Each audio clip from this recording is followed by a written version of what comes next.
المال والبنون زينة الحياة الدنيا।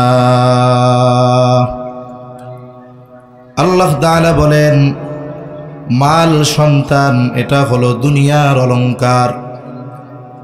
আবার আল্লাহ তাআলা আরেক জায়গায় এই মাল এবং সম্পদের ব্যাপারে বলেন, ইন্নামা আমওয়ালুকুম ওয়া আওলাদুকুম ফিতনাহ।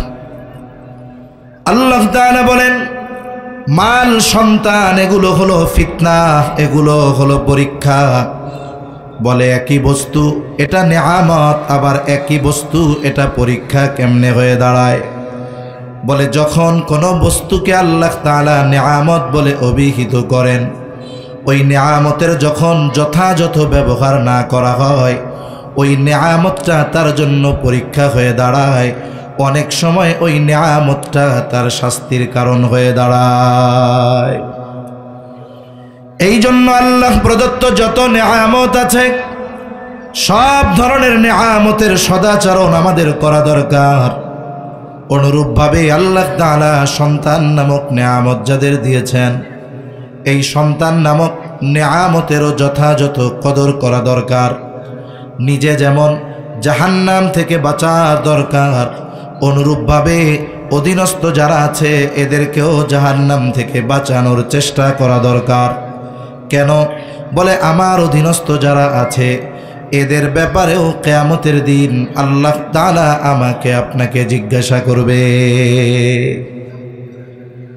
হাদিসের মধ্যে এসেছে, স্বামীকে তার স্ত্রীর ব্যাপারে জিজ্ঞাসা করা হবে, পিতাকে তার সন্তানের ব্যাপারে জিজ্ঞাসা করা হবে যে সন্তানের তো কিছু হক এই দুনিয়ায় তোমার উপরে ছিল, তুমি সন্তানের সেই হকগুলো আদায় করেছো কিনা। আমাদের দেশে আমরা শুধু সন্তানদেরকে দুনিয়ার সম্পদ বানানোর চেষ্টা করি। সন্তান একটু লেখাপড়া করবে, বড় হবে, কাজ শিখবে, উপার্জন করবে, আর আমি আপনি বসে বসে বার্ধক্যকালে খাবো। এই জন্য মনে হয় আল্লাহ তাআলা সন্তান দিয়েছেন। বিষয়টা এমন নয়। বিষয়টা হলো আমার আপনার সন্তানকে আমার আপনার দুনিয়া আখিরাতের সম্পদে পরিণত করা দরকার ছিল। আমি আপনি যদি সন্তানকে দ্বীনের আলোকে গড়ে তুলতে পারতাম, তাহলে তার হক আদায় হতো, সে আমার জন্য দুনিয়া আখিরাতের সম্পদে পরিণত হয়ে যাইত। এজন্য অধীনস্থদের মধ্যে সন্তান তো আমার আপনার অধীনস্থ, এদেরকে জাহান্নাম থেকে বাঁচানোর চেষ্টা করতে হবে। বলে কেমনে? বলে তাদেরকে দ্বীন শেখাও, মুসলমান বানাও, দ্বীনের উপরে পরিচালিত হওয়ার শিক্ষা তাদেরকে দাও। তাহলে কি হবে? বলে এরা প্রকৃত মানুষ হবে, সম্পদে পরিণত হবে, দুনিয়া আখিরাতে তোমার জন্য কাজে লাগবে। ঠিক কিনা বলেন? দুনিয়া আখিরাতের সম্পদে পরিণত হবে। আচ্ছা বলেন তো, আমাদের দেশে অনেক বৃদ্ধাশ্রম আছে। কোনো বৃদ্ধাশ্রমের মধ্যে গিয়ে দেখবেন না যেই বাবা তার সন্তানকে দ্বীন শিখিয়েছে, আমি আলেম বলতেছি না, যে দ্বীন শিখিয়েছে, এই রকম কোনো বাবা বৃদ্ধাশ্রমে পচতেছে, মরতেছে, জীবনের শেষ সময় এসে নিঃসঙ্গ কাটাচ্ছে, এমনটা আপনি পাবেন না। কারণ যেই বাবা তার সন্তানকে দ্বীন শেখায়, ওই সন্তানের যদি দিন মজুর দিয়েও খাইতে হয়, রিক্সা চালিয়েও যদি খেতে হয়, সে কখনো তার বাবা মাকে বোঝা মনে করে না। ঠিক কিনা বলেন? কিন্তু অহরহ আমরা দেখি যে কোটিপতির সন্তান, ডাক্তার ইঞ্জিনিয়ারের সন্তান, উকিল ব্যারিস্টারের সন্তান, শহরের মধ্যে 10 তলা বাড়ি, কিন্তু আফসোস ওই 10 তলা বাড়ির 1 তলায়ও তার মা বাবার জায়গা হয় না। এমন সন্তান আছে না নাই? কতজন এসে অনেক আবেগ দরদ নিয়ে এরকম বলে যে দেখেন, জীবনের সর্বস্ব ব্যয় করে আমি আমার সন্তানকে জাগতিক শিক্ষায় শিক্ষিত করেছি, উকিল বানাইছি, ইঞ্জিনিয়ার বানাইছি, ডাক্তার বানিয়েছি, কিন্তু আফসোস সব কিছু তাদের পেছনে ব্যয় করার পর আজকে তারা এস্টাবলিশড, আজকে তারা প্রতিষ্ঠিত, কিন্তু আফসোস আজকে আমি তাদের কাছে সবচাইতে বড় বোঝা। এই ধরনের মানুষ যারা, এদেরকে আমার তখন বলতে মনে চায়, আপনি সব কিছু বানাইছেন, কিন্তু সন্তানটাকে মুসলমান বানানোর চেষ্টা করেন নাই, ঠিক কিনা কোন? যদি সন্তানকে দ্বীন শেখাতেন, সন্তানকে যদি ইলমে দ্বীন শেখাতেন, তাহলে এই সন্তান দ্বীনের প্রভাব তার মধ্যে যখন পড়তো, এই সন্তান ডাক্তার হইতো আর ইঞ্জিনিয়ার হইতো, উকিল হইতো আর ব্যারিস্টার হইতো, এই সন্তানটা কখনো আপনাকে বোঝা মনে করতো না। এই সন্তান আপনার জন্য আখিরাতের সম্পদ হতো, এই সন্তান আপনার জন্য দুনিয়ার সম্পদ হতো। বলে একটা সন্তান যদি জাগতিক লাইনে উচ্চশিক্ষিত হয়, সে যদি দুনিয়ার লাইনে সম্মানিত হয়, তাহলে ওই সন্তানটার পিতা সে যদি মূর্খ হয়, একেবারে নিম্ন শ্রেণীর মানুষ হয়, সন্তান বড় অফিসার হওয়ার কারণে যেই সম্মান পায়, যেই সুযোগ সুবিধা পায়, বলেন তো তার মূর্খ বাবা সেই সুযোগ সুবিধা পায় কি পায় না? সেই সুযোগ সুবিধা তার মা বাবাও পায়। একথা কেউ বলে না যে আপনার সন্তান অফিসার হয়েছে তাতে কি আপনি তো মূর্খ, একথা কেউ বলে না। আবার দেখেন, এই দুনিয়ায় সন্তান যদি খারাপ হয়, অপরাধী হয়, কোর্ট থেকে তার নামে ওয়ারেন্ট জারি হয়ে গেছে, বারবার আসে বাড়িতে খুঁজতে, পায় না। যখন পায় না, বাপ যদি হাজি সাহেব হয়, ভালো মানুষও হয়, তাহলে অনেক সময় ওই ভালো মানুষকেও প্রশাসনের লোক খারাপ কথা বলে, কি বলে না? তাহলে দুনিয়ায় যদি একটা সন্তান দুনিয়াবি লাইনে ভালো হয়, তার কারণে বাবা সম্মানিত হয়। আবার যদি এই দুনিয়ায় কোনো সন্তান খারাপ হয়, খারাপ সন্তানের কারণে বাবা ভালো হলেও অপমানিত হয়। বলে আখিরাতের নিজামটাও এইরকম। যদি কোনো বাবা সন্তানকে দিনদার বানাতে পারে, হাফেজ আলেম বানাতে পারে, এ তো আরও বেশি ফ্যাসিলিটি পাবে। বলে বাপ যদি একটু গুনাহগারও হয়, পাপীও হয়, আমল যদি কমও হয়, ওই দিনদার আলেম সন্তানের কারণে কিয়ামতের দিন ওই আলেমের বাবা সম্মানিত হবেন কি হবেন না? আবার আখিরাতে এমনও হবে, যেই মানুষগুলো সন্তানদেরকে দিন শেখায় নাই, বদ্দিন হয়েছে, হক আদায় করে নাই, বাবা যদি নেককারও হয়, পরহেজগারও হয়, ওই সন্তান আখিরাতে ওই বাবার জান্নাতে যাওয়ার বাধা হয়ে দাঁড়াতে পারে কি পারে না? আল্লাহ তাআলা কোরআনুল কারীমের মধ্যেও জানায় দেন, যেই অভিভাবক তার অধীনস্থদের হক যথাযথভাবে আদায় করে নাই, আল্লাহ না করুন তার অধীনস্থরা যদি পাপী হয় আর সে যদি দিনদার হয়, পরহেজগার হয়, ওই অধীনস্থ ব্যক্তিরা কিয়ামতের দিন তার ব্যাপারে আল্লাহ তাআলার কাছে অভিযোগ দায়ের করে বলবে, রব্বানা ইন্না আতা'না সাদাতানা ওয়া কুবারানা ফাআদাল্লুনাস সাবিলা। ওই মানুষগুলো আল্লাহর কাছে বলবে, রব্বানা, গো আমার রব, ইন্না আতা'না, আমরা আমাদের বড়দের আনুগত্য করেছি, নেতাদের আনুগত্য করেছি, সাদাতানা ওয়া কুবারানা, আমরা আমাদের নেতাদের আনুগত্য করেছি, বড়দের আনুগত্য করেছি, ফাআদাল্লুনাস সাবিলা, আমার এই নেতারা, আমার এই বড়রা, অর্থাৎ আমার অভিভাবকরাই আমাদেরকে পথভ্রষ্ট করেছে, তারাই আমাদেরকে পথচ্যুত করেছে, তারাই আমাদেরকে দিন শেখায় নাই, তারাই আমাদেরকে সঠিকটা বোঝায় নাই। এখন কি হবে? ওই সন্তান অথবা আমার আপনার অধীনস্থ যারা আছে, ওরা আল্লাহ তাআলার কাছে বলবে, রব্বানা আতিহিম দি'ফাইনি মিনাল আযাব ওয়া লা'আনহুম লা'নান কাবীরা। ওরা তখন আল্লাহ তাআলার কাছে বলবে, রব আতিহিম দি'ফাইনি মিনাল আযাব, আপনি তাদের আযাব বহু গুণে বাড়ায় দেন, আপনার খাস লানত এদের উপরে বর্ষণ করেন। চিন্তা করে দেখেন, একজন ভালো অভিভাবক, সে নিজে নামাজি ছিল, মুত্তাকি ছিল, পরহেজগার ছিল, কিন্তু তার অধীনস্থদেরকে জাহান্নাম থেকে বাঁচানোর ব্যবস্থা করে নাই, দিন শেখায় নাই, দিনের উপরে পরিচালিত করে নাই। বলে এই রকম অনেক ভালো মানুষ, মুত্তাকি মানুষ আখেরাতে তার অধীনস্থদের কারণে ধরা পড়ে যাবে। এজন্য আমরা যদি আমাদের অধীনস্থদেরকে জাহান্নাম থেকে বাঁচাতে চাই, জাহান্নাম থেকে কেমনে বাঁচতে হবে এই শিক্ষা তাদেরকে দেওয়াতে হবে, ঠিক কিনা বলেন? নিজে দিতে হবে, নিজে যদি দেওয়ার সুযোগ না থাকে অন্য কাউকে দিয়ে হলেও দেওয়াতে হবে। এখন কি করবেন, কি শিক্ষা দেওয়াবেন? অনেকে বলতে পারে যে আমরা কি শুধু সন্তানদের আলেম বানাবো? আমি শুরুতেই বলছি যে না, আপনার সন্তানকে তো আলেম বানানোর দরকার নাই, আপনি আগে মুসলমান বানান। ঠিক কিনা বলেন? মুসলমান হওয়ার জন্য কি দরকার? বলে মুসলমান হওয়ার জন্য ইলম দরকার, মুসলমান হওয়ার জন্য জ্ঞান দরকার, ইলমে দ্বীন অর্জন করা দরকার। এই দৃষ্টিকোণ থেকে স্বাভাবিকভাবে আমাদের দেশে দুই ধারার শিক্ষা পদ্ধতি চালু আছে। কয় ধারার? জোরে বলেন, কয় ধারার?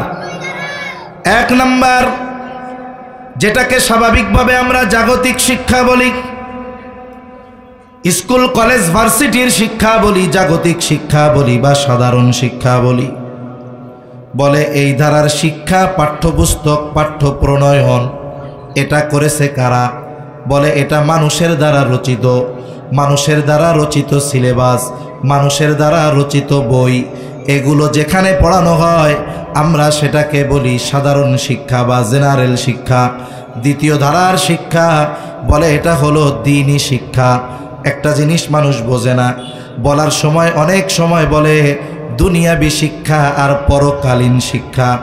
আসলে এই যে কোরআন সুন্নাহর শিক্ষা, এটা শুধু যে পরকালীন শিক্ষা এমনটা নয়, বরং কোরআন শিক্ষার দ্বারা, কোরআন শিক্ষা, দ্বীনি শিক্ষা, এই শিক্ষা অর্জনের মাধ্যমে দুনিয়াও পরিচালনা করা যায় কি যায় না? শিক্ষা যারা বলে কোরআন সুন্নাহর শিক্ষা হলো পরকালীন শিক্ষা, এটা ভুল। কেন ভুল? বলে কোরআন সুন্নাহর শিক্ষার মাধ্যমেই এই দুনিয়াকে সঠিকভাবে পরিচালনা করা যায়। ঠিক কিনা বলেন? আখিরাত তো আছেই, দুনিয়া পরিচালনার জন্য কোরআন সুন্নাহর শিক্ষা দরকার।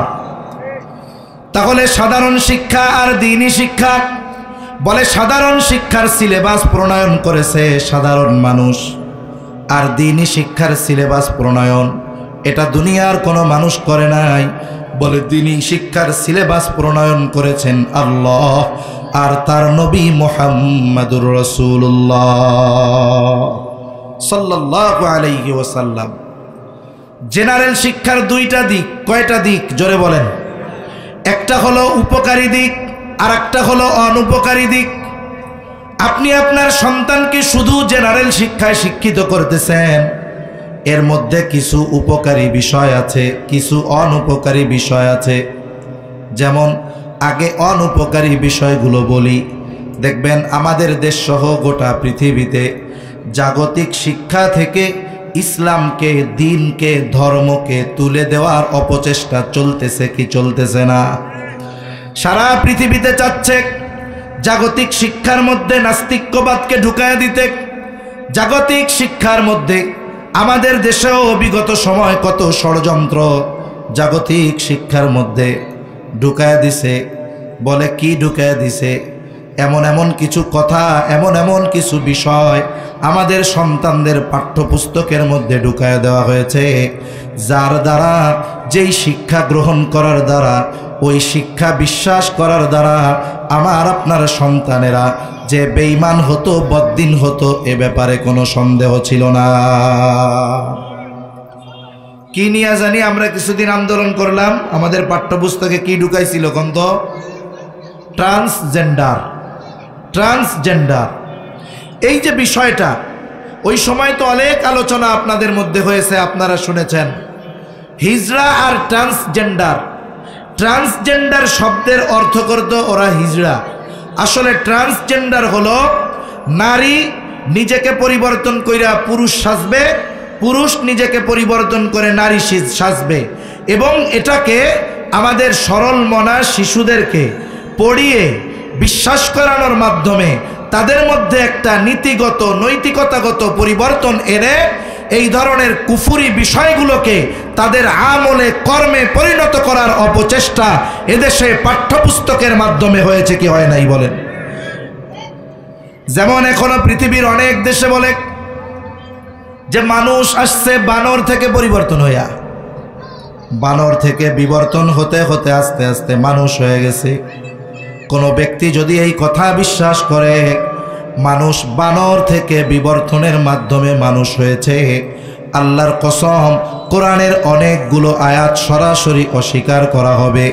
আর একজন মানুষ বেঈমান হওয়ার জন্য গোটা কোরআন অস্বীকার করা লাগে না, কোরআনের একটা সূরা অস্বীকার করা লাগে না, কোরআনের একটা রুকু অস্বীকার করা লাগে না, কোরআনের একটা আয়াত অস্বীকার করা লাগে না, কোরআনের একটা শব্দ অস্বীকার করা লাগবে না। কেউ যদি কোরআনের একটা অক্ষর নুক্তা অবিশ্বাস করে, বলে বেঈমান হওয়ার জন্য এটাই যথেষ্ট। এখন যারা বলে যে মানুষ ছিল না, মানুষ বানর থেকে বিবর্তনের মাধ্যমে আস্তে আস্তে মানুষ হয়েছে, বলেন এই বিশ্বাস যারা করে তাদের ঈমান আছে না নাই? এখন বলেন আমাদের পাঠ্যপুস্তকের মধ্যে জীববিজ্ঞানের মধ্যে এই ধরনের কথা ঢুকায়া যে দিল, বলে সন্তানদের পড়ানোর জন্য। আরে যেই পড়ার কোনো ভিত্তি নাই, যেই পড়া পড়লে আমার সন্তানের ঈমান যাবে, ওই ধরনের পড়া আমাদের সন্তানদের জন্য উচিত হবে না, ঠিক কিনা বলেন? এজন্য জাগতিক শিক্ষার কিছু বিষয় আছে যেগুলো শিখলে বিশ্বাস করলে ঈমান থাকে না, আর কিছু বিষয় আছে যেগুলো উপকারে আসে। যেমন একটা ছেলে ডাক্তার হবে, ইঞ্জিনিয়ার হবে, উকিল হবে, সে ডাক্তার হোক ইঞ্জিনিয়ার হোক কোনো অসুবিধা নাই, কারণ সমাজে নৈতিক ডাক্তারের বড় প্রয়োজন, সমাজে নৈতিক ইঞ্জিনিয়ারের প্রয়োজন আছে না নাই? প্রয়োজন আছে। বলে এখন জাগতিক শিক্ষার মাধ্যমে সে ডাক্তার হলো, ইঞ্জিনিয়ার হলো, বলে এই জাগতিক শিক্ষাটাও তার পরলৌকিক কাজে লাগতে পারে। বলে কেমনে? বলে সে ডাক্তার হচ্ছে, জিজ্ঞাসা করা হইল নিয়তটা কি? সে নিয়ত করলো আমি ডাক্তার হচ্ছি, ডাক্তার হওয়ার মাধ্যমে আমি দুস্থ অসহায় মানুষকে ফ্রি ট্রিটমেন্ট দিব। আর একজন ইঞ্জিনিয়ার হইছে, বলে উদ্দেশ্য কি? বলে আমি অবশ্যই ডিজাইন করব, সব কিছু করব, কিন্তু দ্বীনি প্রতিষ্ঠানগুলোর জন্য আমি কোনো পয়সা নিব না, এগুলো আল্লাহর জন্য করব। তাহলে কোনো ব্যক্তি যদি উপকারী জাগতিক শিক্ষা গ্রহণ করে আর এই শিক্ষা যদি দ্বীনের কল্যাণে ব্যয় করতে পারে, বলে ওই জাগতিক শিক্ষার দ্বারাও সে পরকালীন কল্যাণ হাসিল করতে পারবে। এজন্য জাগতিক উপকারী শিক্ষা দরকার। তবে এই শিক্ষা গ্রহণ করার পূর্বে সন্তান বা আমার অধীনস্থ যারা আছে এদেরকে মুসলমান বানানোর রাস্তা আগে দেখায় দেওয়া দরকার। এজন্য কি দরকার? বলে এজন্য দ্বীনি শিক্ষা দরকার। দ্বীনি শিক্ষারও দুইটা স্তর। বলে এক স্তর হলো ফরজে আইন, আর এক স্তর হলো ফরজে কিফায়া। ফরজে আইন কোনটা? বলে যতটুকু পরিমাণ দ্বীন শেখা ফরজ, এটা সকল মুসলমানের জন্যই ফরজ। কতটুকু শিক্ষা ফরজ? যেমন নবীজি বলেন তলাবুল ইলমি ফারিদাতুন আলা কুল্লি মুসলিম, দ্বীনি ইলম শিক্ষা করা প্রত্যেক মুসলমান নরনারীর উপরে ফরজ। এখন কতটুকু ফরজ? কেউ বলে একজন মানুষ পরিপূর্ণ দ্বীনের উপরে চলার জন্য যতটুকু ইলমে দ্বীন দরকার ততটুকু ইলমে দ্বীন শেখা ফরজ। আবার কেউ বলেন না অতটুকু শিখলেও হবে না, বরং সে নিজে দ্বীনের উপরে চলতে পারে, অধীনস্থদেরকে দ্বীনের উপরে চালাতে পারে। এর জন্য যতটুকু ইলমে দ্বীন শেখা দরকার এতটুকু ইলমে দ্বীন শেখা সকলের জন্য ফরজ। আমাদের সমাজে অধিকাংশ মানুষদের দিকে যদি খেয়াল করা হয় তাহলে কি দেখা যাবে? যে বড় একটা অংশ যতটুকু ইলমে দ্বীন শেখা ফরজ ছিল এতটুকু ইলমে দ্বীনও তারা শিখে নাই। অনেক নামাজি আছে এতটুকু দ্বীন তারা শিখতে পারে নাই।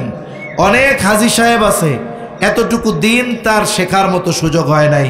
এজন্য সম্মানিত উপস্থিতি, আমাদের যদি আখিরাতকে সুন্দর করতে হয়, আমাদের যদি জাগতিক জীবনে সুন্দরভাবে চলতে হয়, অবশ্যই আমাদের ফরজ পরিমাণ ইলমে দ্বীন অর্জন করার প্রয়োজন আছে না নাই?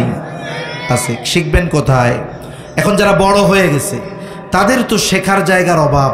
বলে আপনি একটা সময় বের করেন, সারাদিন কর্মব্যস্ত আপনি কাটান, কর্মব্যস্ততার মধ্যে থাকেন, আপনি এশার পরে আপনার মসজিদের ইমাম, আপনার মাদ্রাসার মুহতামিম আলামিন ভাই ওনারে বলেন যে হুজুর আমরা তো জানলাম যে দ্বীন ইলম শিক্ষা করা ফরজ, যতটুকু শেখা দরকার, যতটুকু না শিখলে গুনাহ হবে আপনি একটু আমাদেরকে এশার নামাজের পরে 1 ঘন্টা সময় দিয়ে ওই পরিমাণ দিন শেখানোর ব্যবস্থা করে দেন, যাতে আমাদের এই গুনাহ নিয়ে আখিরাতের ময়দানে হাজির না হতে হয়। বলেন তো, আপনার মসজিদের ইমাম, আপনার মাদ্রাসার মুহতামিম এই কথা কি বলবে যে না ভাই আমাদের সময় নাই? এই কথা বলবে? অসুবিধা কোথায়? বলে আমাদের নিজেদের গরজ নাই। কেন গরজ নাই? বলে মাকসাদ কি, উদ্দেশ্য কি দুনিয়ায় পাঠানোর, এটা আমরা ভুলে গেছি। এজন্য আমরা পরিশ্রম করি জাগতিক সম্পদ অর্জনের জন্য, আখিরাতের পাথেয় সংগ্রহের জন্য আমাদের কষ্ট করার মতো সুযোগ হয় না। এটা আমাদের জন্য বড় দুর্ভাগ্যের বিষয়। সেজন্য মসজিদ বা মাদ্রাসায় গিয়ে আপনারা এই দিন শেখার চেষ্টা করবেন। এখন আপনি তো শিখলেন, আপনার সন্তানকেও শেখানো ফরজ। আপনি যদি সন্তানকে দিন না শেখান, এই সন্তান হয়তো আখিরাতে জান্নাতে যাওয়ার অন্তরায় হয়ে দাঁড়াতে পারে। আপনি কর্মব্যস্ত মানুষ, সারাদিন অফিসের মধ্যে থাকেন, আপনার বাসায় তাকে দিন শেখানোর মতো সুযোগ নাই। বলে আপনার আশেপাশে এইরকম মাদ্রাসাগুলো আছে, আপনি আপনার সন্তানটাকে প্রথমে প্রাথমিক শিক্ষা মাদ্রাসায় দেওয়ান। আপনি সন্তানকে প্রথমে মাদ্রাসায় পড়ান, ক্লাস 3, 4, 5, 4 পর্যন্ত পড়ান, 3 পর্যন্ত পড়ান। এরপরে সন্তান যখন 3, 4 পর্যন্ত পড়বে, আপনার সন্তান এতটুকু দিন কমপক্ষে শিখবে যতটুকু দ্বারা তার দিনের উপরে চলা সহজ হয়ে যায়। একটা ছেলে যদি ক্লাস 3 পর্যন্ত পড়ে নুরানি মাদ্রাসায়, তাহলে নুরানি মাদ্রাসাগুলোর মধ্যে পড়লে 3 পর্যন্ত, বলে এই সন্তান নামাজে 2 রাকাত নামাজে 60টা মাসালা, জানাজার নামাজ পড়ানোর জন্য যা দরকার A to Z সব ওই সন্তানের আয়ত্তে চলে আসে। দিনের উপরে চলার জন্য যা দরকার সব তার মোটামুটি জানা হয়ে যায়। তাহলে কি হইল? বলে আপনি শিখলেন মসজিদে, সময় 1 ঘন্টা বের করে সন্তানকে দিয়ে দিলেন মাদ্রাসায়। এখন এই সন্তান 3, 4, 5 বছর এখান থেকে পড়ার পর আপনি যদি চান তাকে আপনি ডাক্তার বানাইতে পারেন, আপনি যদি চান তাকে আপনি ইঞ্জিনিয়ার বানাইতে পারেন, আপনি যদি চান তাকে আপনি জাগতিক লাইনে উচ্চ শিক্ষায় শিক্ষিত করতে পারেন। কিন্তু লাভটা কি হবে? এই যে ভিত্তিমূলক শিক্ষা যখন তার দ্বীনি শিক্ষা হলো, বলে এই সন্তানটা বড় হয়ে যা হয় হোক নাস্তিক হবে না। ঠিক কিনা বলেন? বড় হয়ে যা হয় হোক ইসলাম বিদ্বেষী হবে না, বড় হয়ে যা হয় হোক ইসলামের বিরুদ্ধে সে তার জ্ঞানকে, ক্ষমতাকে ব্যয় করবে না। ঠিক কিনা বলেন? এজন্য উচিত কি, যে কোনো বিল্ডিংয়ের যদি আমি আপনি স্থায়িত্ব চাই, লংজিভিটি চাই, যদি চাই যে আমার আপনার বিল্ডিংটা ভূমিকম্পে কাত হবে না, ফেটে যাবে না, পড়ে যাবে না, তাহলে আমাকে আপনাকে ভিত্তি মজবুত করতে হবে। ঠিক কিনা বলেন? যে কোনো শিক্ষার এই ভিত্তি হলো দ্বীনি শিক্ষা। যার ভিত্তি দ্বীনি শিক্ষা হয়, ও যদি পরবর্তীতে জাগতিক শিক্ষায় শিক্ষিত হয়, ওর ওই জাগতিক শিক্ষা দ্বারা ইসলামের কল্যাণে ওই জ্ঞান সে ব্যয় করে, দ্বীনের কল্যাণে ব্যয় করে, মানুষের কল্যাণে ব্যয় করে। ঠিক কিনা বলেন? আর যদি দ্বীনবিহীন দুনিয়াবি শিক্ষা শেখান, তাহলে কি হবে? বলে তাহলে ওই যে কোটি কোটি ডলার পাচার করবে, মানুষেরটা মেরে খাবে, দুর্নীতি করবে, অন্যের মাথা ফাটাবে, অন্যের সম্পদ মেরে খাবে। ঠিক কিনা? এজন্য আমাদের সন্তানদের ভিত্তিমূলক শিক্ষা, দ্বীনি শিক্ষা হওয়ার দরকার। যদি অভিভাবক সন্তানকে দ্বীনি শিক্ষায় শিক্ষিত না করে, তাহলে সে সন্তানের যত হক আছে এই হকগুলোর মধ্যে অন্যতম হক সে নষ্ট করে। এজন্য দ্বীনি শিক্ষায় শিক্ষিত করানোর দরকার। যে কথা বলতেছিলাম, বলে দ্বীনি শিক্ষার 2টা স্তর। একটা হলো ফরজে আইন, সকলের জন্যই শেখা জরুরি। বলে কতটুকু? বলে যতটুকুর দ্বারা নিজে দ্বীনের উপরে চলবে, অধীনস্থদেরকে দ্বীনের উপরে চালাবে, এতটুকু শিক্ষা গ্রহণ করা, এটা ফরজে আইন। এরপরের স্তর হলো ফরজে কিফায়া। বলে এটা সবার জন্য শেখা জরুরি না, তবে কিছু মানুষ যদি না শিখে গুনাহগার সবাই হবে। সাধারণভাবে ফরজে কিফায়া কোনটা? এই যে আমরা জানাজার নামাজ পড়ি, মানুষ মারা গেলে, আপনাদের এলাকায় যখন কোনো মানুষ মারা যায় জানাজা হয় কি হয় না? এই যে জানাজা হলো, এলাকার সব মানুষ কিন্তু জানাজায় অংশগ্রহণ করে না। কিছু মানুষ জানাজায় অংশগ্রহণ করে, এই কিছু মানুষের অংশগ্রহণ করার দ্বারা বাকি সবার উপর থেকে দায়িত্বটা আদায় হয়ে যায়। কিন্তু যদি অনাকাঙ্ক্ষিতভাবে এমন হয়, একটা মানুষ মারা গেছে, তার গোসল করানোর কেউ নাই, কাফন পরানোর কেউ নাই, জানাজা দেওয়ার কেউ নাই, একেবারে এলাকার সবাই অনুপস্থিত, কেউ আসে নাই, বলে এই ব্যক্তির এই জানাজা হলো না, কাফন হলো না, গোসল হলো না, এই জন্য এলাকার সব মানুষকে গুনাহগার হওয়া লাগবে। তাহলে ফরজে কিফায়া হলো এমন ফরজ যেটা কিছু মানুষ আদায় করলে সবার পক্ষ থেকে আদায় হয়ে যায়। আপনারা কথা শুনতেছেন তো? শোনা যায়? তাহলে ফরজে কিফায়া কোনটা? বলে এমন ফরজ যদি কিছু মানুষ আদায় করে এটা সকলের পক্ষ থেকে আদায় হয়ে যায়, এটা হলো ফরজে কিফায়া। এখন একটা সমাজের সবার মুফতি হওয়া জরুরি না, এক সমাজের সবার শাইখুল হাদিস হওয়া জরুরি না, এক সমাজে সবার মাওলানা হওয়া জরুরি না, কিন্তু আপনার সমাজের কেউ যদি মুফতি সাহেব না হয়, কেউ যদি শাইখুল হাদিস না হয়, তাহলে ওই সমাজের সব মানুষের গুনাহগার হওয়া লাগে। এই জন্য দেখেন ছোট ছোট মাদ্রাসাগুলো বিশেষ করে ফরজে আইন যতটুকু দিন শেখা দরকার এই দিন শেখার ব্যবস্থা তারা করে। আবার এলাকার মধ্যে ছোট মাদ্রাসা অনেক, বড় মাদ্রাসা থাকে কিছু, যেই সব জায়গায় পড়াশোনা করে ছেলেরা মাওলানা হয়, যেই সব জায়গায় পড়াশোনা করে ছেলেরা মুফতি হয়, যেই সব জায়গায় পড়াশোনা করে উচ্চতর দ্বীনি শিক্ষা তারা অর্জন করে। বলে এই যে তারা যে করতেছে এটা তারা আমাদের উপকার করতেছে। যদি তারা নিজেদের অর্থ শ্রম সময় ব্যয় করে এই মুফতি সাহেব না হইতো, যদি তারা মুহাদ্দিস সাহেব না হইতো, তাহলে সমাজের সকল মানুষের গুনাহগার হওয়া লাগতো। তাহলে বলেন যারা আলেম হয়, এই যে মুফতি সাহেব হয় যারা, এরা হওয়ার কারণে আমরা গুনার থেকে বাইসা যাই। এজন্য আমাদের উচিত এই দৃষ্টিকোণ থেকে হলেও উলামায়ে কেরামের সাথে ভালো আচরণ করা, সদাচরণ করা, ভালো ব্যবহার করা, ঠিক কিনা বলেন? এখন প্রথম কি জানলাম? জাগতিক শিক্ষার দুইটা দিক, বলে একটা উপকারী একটা অনুপকারী। দ্বীনি শিক্ষার দুইটা স্তর, বলে একটা ফরজে আইন আর একটা ফরজে কিফায়া। জাগতিক শিক্ষার যেই দুইটা স্তর, এর একটা হলো উপকারী।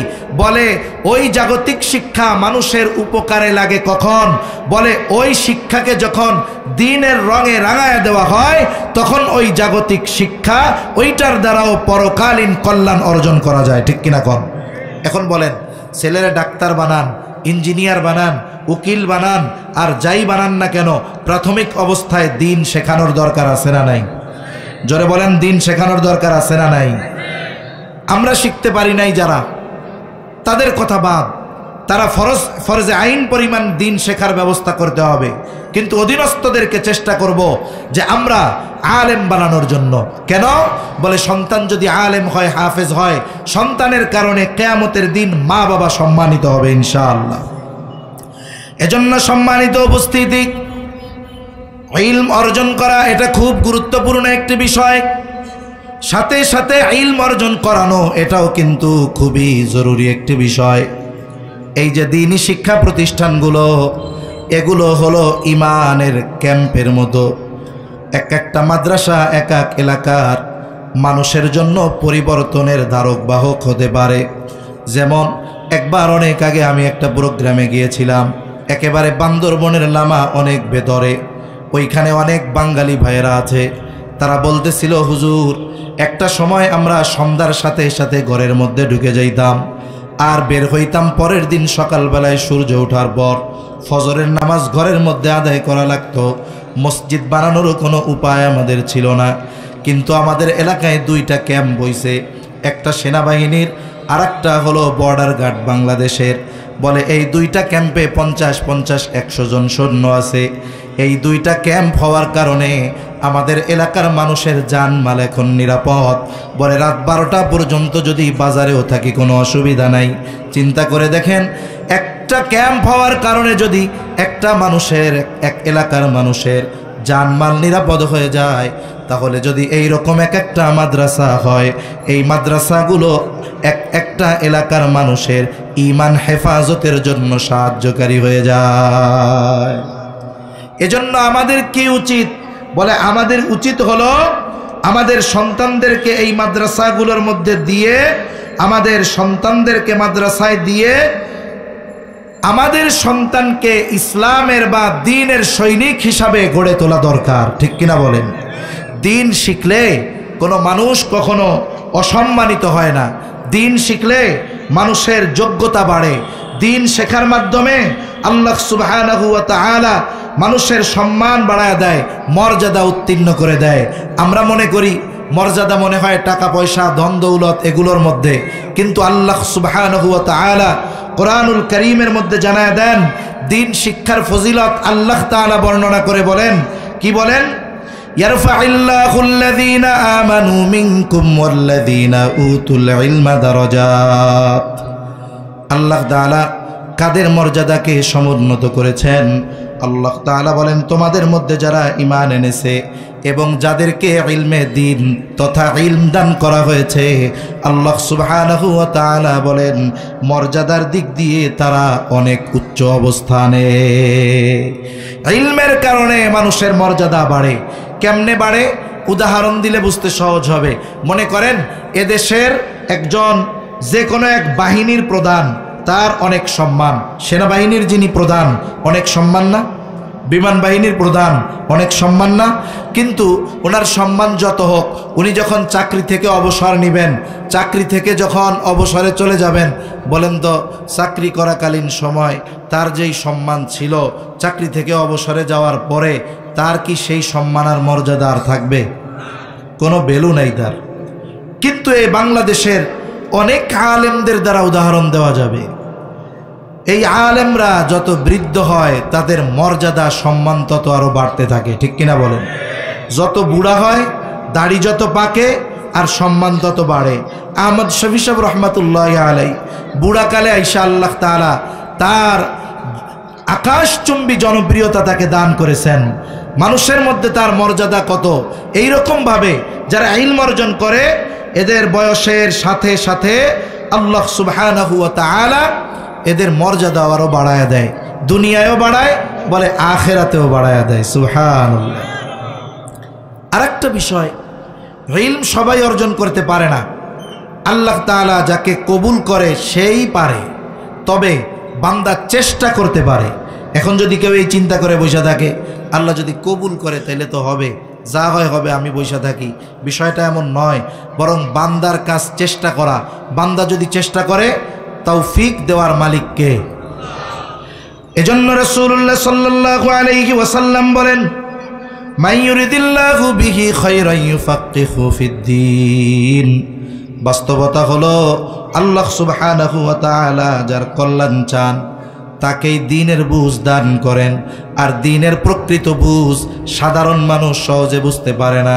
যারা ইলমে দ্বীন অর্জন করে প্রকৃত দ্বীন তারাই বুঝতে পারে বিধায় যখন দ্বীন বিদ্বেষী, দ্বীনের বিরোধী কোনো কথা হয়, কোরআন সুন্নাহর যখন কোনো অপব্যাখ্যা হয়, মানুষের কাছে ভালো লাগলেও উলামায়ে কেরাম সেই অপব্যাখ্যাকারীর প্রতিবাদ করে কি করে না? এই যে মনে করেন সমকালীন সময়গুলোর দিকে তাকান, এই যে টঙ্গীর ইস্তেমার ময়দানে শরঈ নিজাম তথা উলামায়ে কেরামের তত্ত্বাবধানে পরিচালিত হন যারা, তাদের উপরে একেবারে নৃশংস এক হামলা করা হলো। ঘুমন্ত তাহাজ্জুদ নামাজেরত কিছু মানুষ পাহারারত, এই মানুষগুলাকে, নিরস্ত্র মানুষগুলাকে নির্বিচারে কিভাবে আক্রমণ করে হত্যা পর্যন্ত করা হলো। 4 জন অফিসিয়াল ঘোষণা দেওয়া হয়েছে যে 4 জনকে হত্যা করে ফেলছে। এর মধ্যে একজন প্রথম কিশোরগঞ্জের এক ভাই, উনি শহীদ হয়েছেন। তার বুকে নাকি ছুরি ঢুকায়া ছুরি এরকম মুড়াইছে। কি পরিমাণ রক্তপাত হয়েছে, রক্তক্ষরণ হয়েছে, উনি ইন্তেকাল করেছে। আমরা দোয়া করি আল্লাহ সকলকে শাহাদাতের মর্যাদা দান করুক।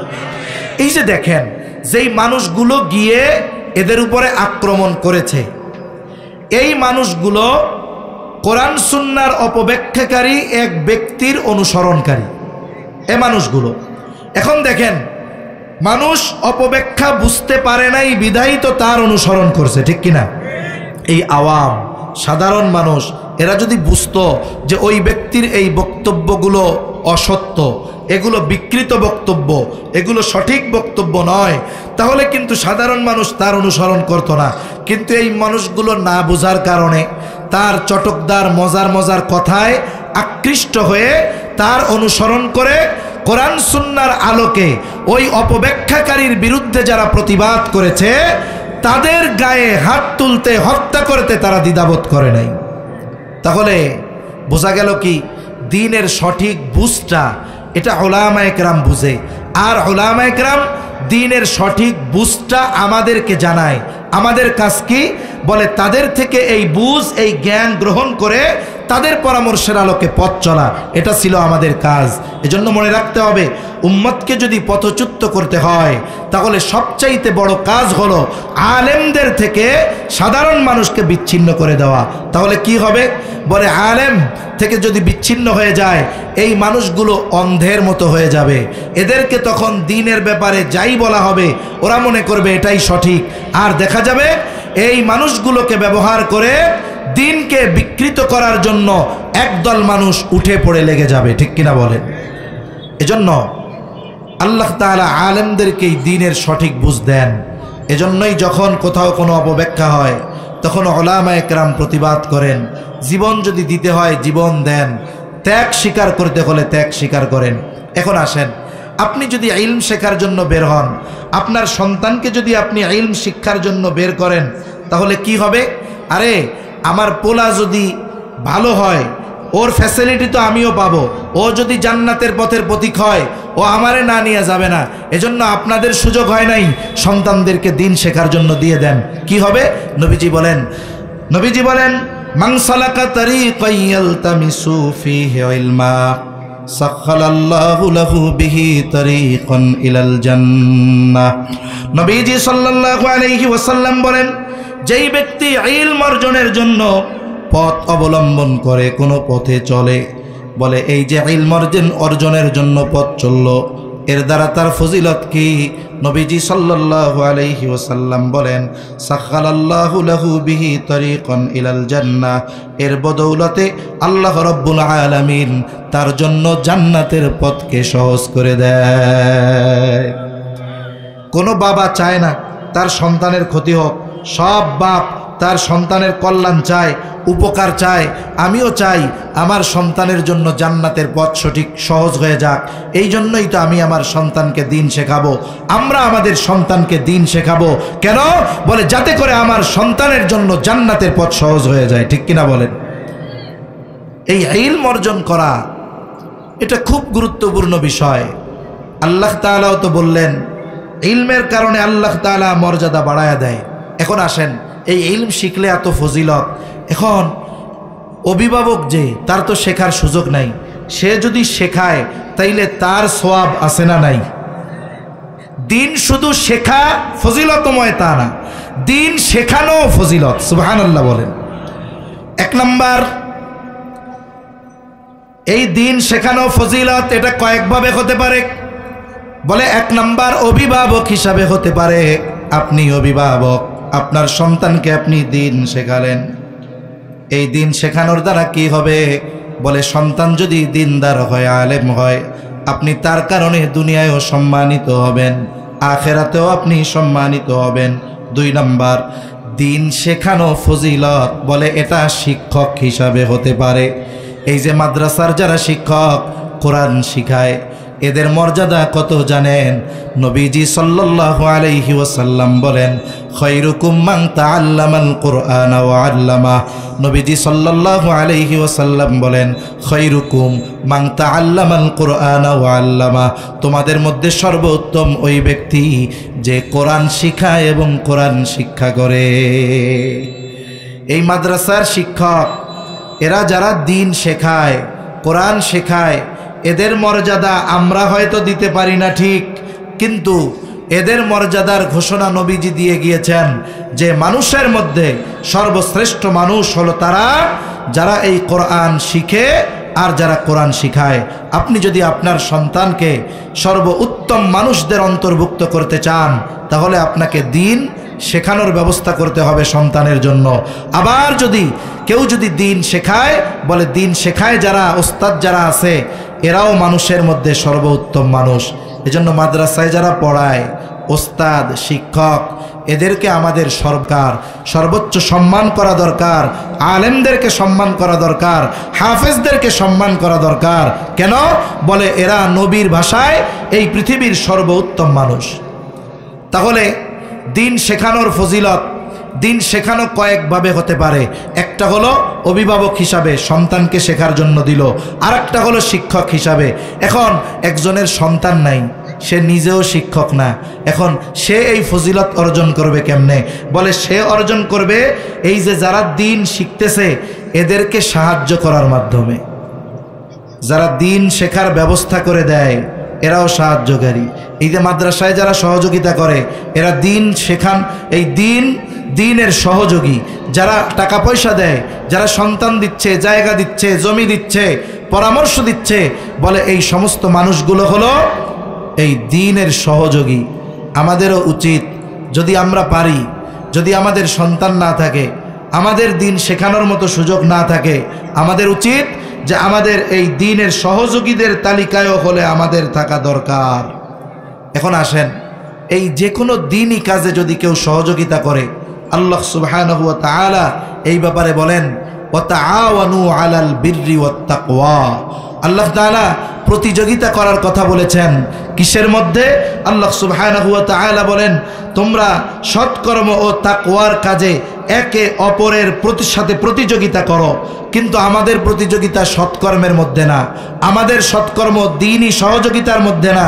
আমাদের প্রতিযোগিতা হলো কেমনে আমি সম্পদের অঢেল পাহাড় বানাবো, কেমনে একজন 5 তলা বানাইছে আমার পাশে, আমি কেমনে 10 তলা বানাবো, আর একজন 10 তলা বানাইছে, আমি কেমনে 20 তলা বানাবো। একজন একটা ফ্যাক্টরি বানাইছে, আমি কেমনে 5টা ফ্যাক্টরি বানাবো, আর একজন 5টা বানাইছে, আমি কেমনে 10টা বানাবো। আমাদের প্রতিযোগিতা হলো এই জাগতিক বিষয়ে, অথচ দ্বীনের ক্ষেত্রে, তাকওয়ার ক্ষেত্রে, ইবাদতের ক্ষেত্রে আমাদের মধ্যে কোনো প্রতিযোগিতা নাই। সেজন্য আমাদের দরকার যে দ্বীনি কাজে আমরা প্রতিযোগিতা করব। এক হাদিসের মধ্যে আসছে, রাসূল আকরাম সাল্লাল্লাহু আলাইহি ওয়াসাল্লাম বলেন, জিহাদের ময়দানে যে তীর নিক্ষেপ করা হয়, প্রত্যেকটা তীরের বদৌলতে আল্লাহ তাআলা 3 জনকে জান্নাতে দাখিল করবে। কয়জনকে? 3 জনকে। বলে একজন যে তীরের কারিগর, যে তীর প্রস্তুত করছে সওয়াবের আশায় যে এই তীর দিয়া জিহাদের ময়দানে তীর নিক্ষেপ করা হবে। এরপরে বলে আরেকজন যে তীর নিক্ষেপকারীর সহযোগী, তীর দিছে যে আপনি মারেন, বলে ওই সহযোগীকেও জান্নাতে দেওয়া হবে। আরেকজনকে বলে যে তীর নিক্ষেপ করেছে জিহাদের ময়দানে, বলে এই ব্যক্তিও জান্নাতে যাবে।